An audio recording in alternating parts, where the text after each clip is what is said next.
Rajim. Bismillahirrahmanirrahim. Welcome to the channel Little Biology.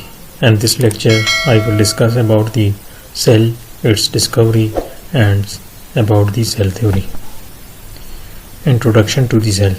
Cell is the structural and functional unit of life, and it is the smallest unit that can carry out all the activity of life within a single cell.